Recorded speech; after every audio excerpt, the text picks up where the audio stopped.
शंकराचार्य विवाद की करेंगे। स्वामी अवधेश्वरानंद की अग्रिम जमानत अर्जी पर आज सुनवाई होगी। अपने खिलाफ पॉक्सो एक्ट में एफआईआर के बाद स्वामी अवधेश्वरानंद ने इलाहाबाद हाई कोर्ट में अग्रिम जमानत अर्जी दाखिल की थी। उन पर 2 बटकों ने यौन शोषण का आरोप लगाया है। उनकी अर्जी पर सुनवाई जस्टिस जितेंद्र कुमार सिन्हा की बेंच करेगी।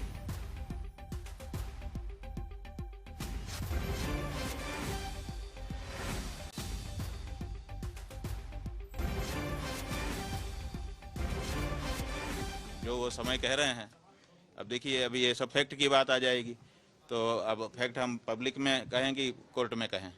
उस समय हम वहाँ उपस्थित ही नहीं थे, तो कहाँ से वो हमारे पास पहुँच गए, कहाँ से हमसे दीक्षा ले ली, क्या कर लिया, यही सब प्रश्न है। तो जो जो वो कहानी कह रहे हैं, तो सारी की सारी कहानी झूठी है। तो क्या कोर्ट में भी एफिडेविट जो दिए गए हैं, तथ्य दिए गए हैं, वो मनगढ़ंत तरीके से? पूरी तरह से मनगढ़ंत का मतलब पूरी तरह से एक फिक्शन, एक ऐसी कहानी बनाई गई है और उस कहानी को बना करके चला दिया गया है।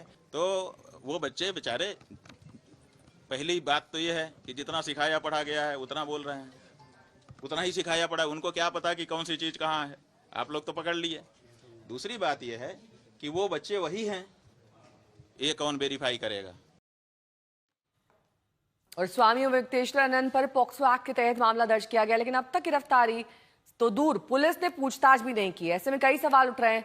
हमारे सहयोगी संतोष शर्मा ने वाराणसी के वरिष्ठ अधिवक्ता श्रीनाथ त्रिपाठी से कानूनी प्रावधानों और इस केस के बारे में बातचीत की। सुनिए। आप ये जान लीजिए, कुछ विशेष धाराओं के अलावा बीएनएसएस के सारे प्रोविजन, साक्ष्य अधिनियम के सारे प्रोविजन लागू होंगे। कुछ विशेष चीजें आई हैं। गिरफ्तारी के बारे में ये भ्रम आप निकाल दें। पुलिस के पास साक्ष्य होना चाहिए। अदालत अगर उस पुराने में भी था, गिरफ्तारी के दूसरे दिन मुलजिम को पेश करना होता है संबंधित जज या मजिस्ट्रेट के यहाँ। जब पेश करेंगे तो कागजात भी आप पेश करेंगे और उन कागजातों में इतना साक्ष्य होना चाहिए कि जो गिरफ्तारी के लिए पर्याप्त हो और जो फर्दर रिमांड लेने के लिए पर्याप्त हो। अगर नहीं दे पाएंगे तो रिमांड रिफ्यूज हो जाएगा। अधिकारी उससे डर रहे हैं कि हम साक्ष्य लेकर के गिरफ्तारी करें और साक्ष्य लेकर अदालत में जाएं। हाई प्रोफाइल मामला है, मानेगी नहीं हिंदू जनता, यहाँ की देश की सनातन जनता नहीं मानेगी, वो खड़ी हो जाएगी। आशीष श्रीवास्तव मेरे सहयोगी जुड़ गए हैं तमाम जानकारी के साथ। आशीष, जिस तरीके से श्रीनाथ जी बता रहे हैं, क्या पर्याप्त सबूत पुलिस के पास मौजूद हैं गिरफ्तारी के लिए? बिल्कुल नेहा, देखिए सबसे बड़ी बात है, पॉक्सो कोर्ट में जो बयान है वो 164 का बहुत महत्वपूर्ण होता है। अगर वो किसके खिलाफ दिया गया है, और दूसरा सबसे बड़ी बात है जो मेडिकल रिपोर्ट्स हैं, अगर वो बयान दे रही है, एक तरीके से साबित कर रही हैं, तो इससे बड़ा साज पॉक्सो में कुछ भी नहीं हो सकता है।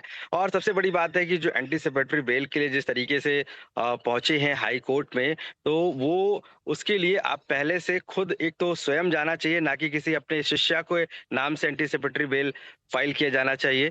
और तीसरा सबसे बड़ा है कि सेशन कोर्ट में ना जाकर सीधे हाई कोर्ट में। तो बहुत सारे ऐसी चीजें हैं जो कोर्ट के समक्ष पेश करने को हैं, और ऐसे में एंटीसिपेटरी बेल कितनी ज्यादा वहां पर स्टैंड करेगी ये तो अब समय बताएगा, जो आज सुनवाई है। लेकिन ये मान के चलिए जो विक्टिम का बयान है वो काफी ज्यादा महत्वपूर्ण है, क्योंकि खुद पॉक्सो में एक विक्टिम ही है जो अपनी बात को कह सकता है, और अगर वो इस बात को साबित करता है, कहता है, तो वही अपने आप में बड़ा साक्ष्य भी होता है। और तीसरी सबसे बड़ी जो मेडिकल एग्जाम, तो कहीं ना कहीं इस पूरे मामले को लेकर अवधेश्वरानंद स्वामी की जो अर्जी है, जो कह सकते हैं एंटीसिपेटरी बेल की, वो कहाँ तक स्टैंड करेगी ये तो कोर्ट बताएगा। लेकिन जिस तरीके से पूरा मामला अब आया है, अगर ये एंटीसिपेटरी बेल खारिज होती है, तो उसके बाद सबसे बड़ा इनके सामने जो उपाय होगा वो होगा कि अब कानूनी प्रक्रिया में भाग लेना होगा, क्योंकि जो साक्ष्य हैं इस पूरे केस को लेकर और कोर्ट ने ही उनको दर्ज किया है अपने पास, तब मुश्किलें काफी स्वामी अवधेश्वरानंद की बढ़ सकती हैं। क्योंकि एक तरफ कोर्ट अगर बयान दर्ज करता है और मेडिकल एग्जामिनेशन को देखता है, तो दूसरी तरफ कैसे अक्यूज्ड को स्टैंड कर पाएगा, ये बड़ा सवाल है। तो ये सब मामलों पर लेकर स्वामी अवधेश्वरानंद की मुश्किलें बढ़ सकती हैं, और ये कितना स्टैंड करेगा ये तो देखने वाली बात होगी। और आज की सुनवाई अहम होने के बाद कानूनी प्रक्रिया भी आगे बढ़ सकती, क्योंकि जिस हिसाब से इसमें साक्ष्य मौजूद हैं, वो अपने आप में ही एक कह सकते हैं कि कार्रवाई के लिए सक्षम है। और ऐसे में पॉक्सो में तरीके की मामले अब आगे देखने को मिलेगा। बहुत बहुत शुक्रिया इस तमाम जानकारी